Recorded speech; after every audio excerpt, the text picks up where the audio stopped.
Welcome back to the Living Strong Adventures podcast. I'm Peter Liciaga, and so glad that you're here with me today. It's Saturday, November 16th, and let me just say I deeply appreciate you for taking the time out of your day to join me for this reflection.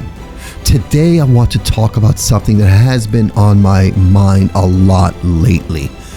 It's a principle from Tang Kwan, one of the martial arts that I've dedicated the last 24 years of my life to. The principle is called In Neh, which translates to endurance.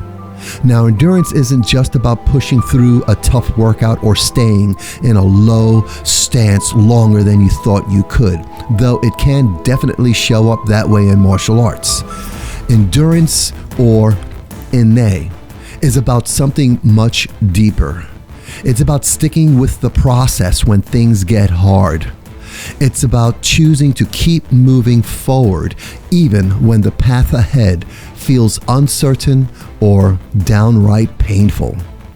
For me, In Neh has been a lifeline throughout my recovery and this adventure I have been on with this recovery. Whether it's physical therapy, managing pain, or just handling the emotional roller coaster of preparing for what's next, I've had to remind myself, one step at a time. Some days that step feels like progress. Other days it feels like survival. Either way, I show up. And that's what endurance is all about, showing up. In previous episodes, I talked about these 100 plus principles, concepts, and ideas I've gathered over the years in martial arts. I've been reflecting on how I can't wait to share them again when I return to the martial arts mats in 2025. What makes these insights so valuable to me, and I hope to others, is that they aren't just theory.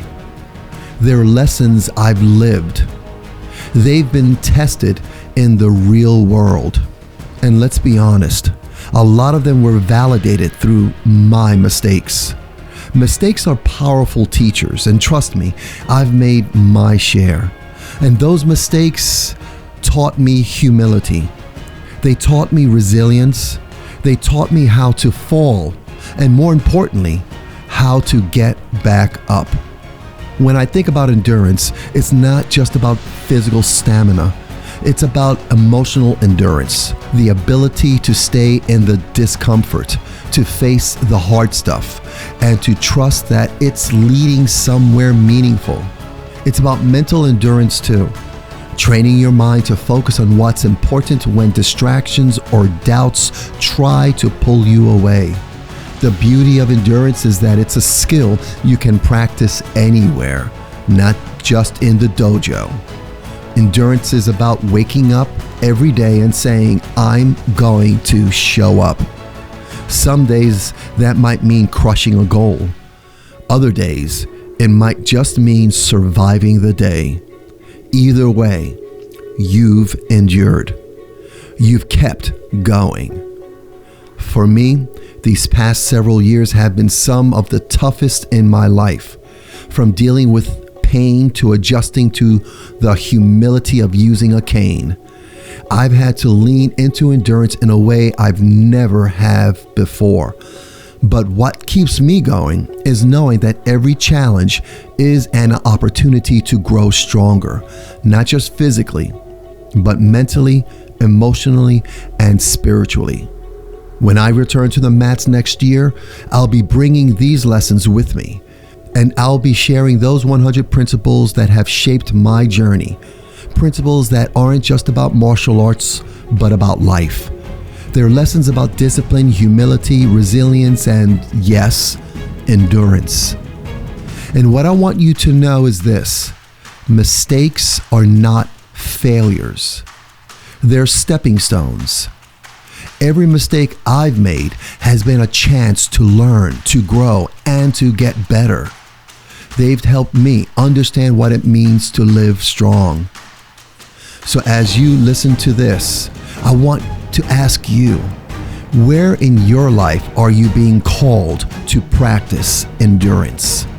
Maybe it's in your relationships, your work, your health, or even your mindset. Whatever it is, I encourage you to lean into it. Trust that the struggle has a purpose. If this resonates with you, share it with someone who might need a little extra encouragement today. And as always, remember, you're not alone. We're in this together, living strong, one moment at a time.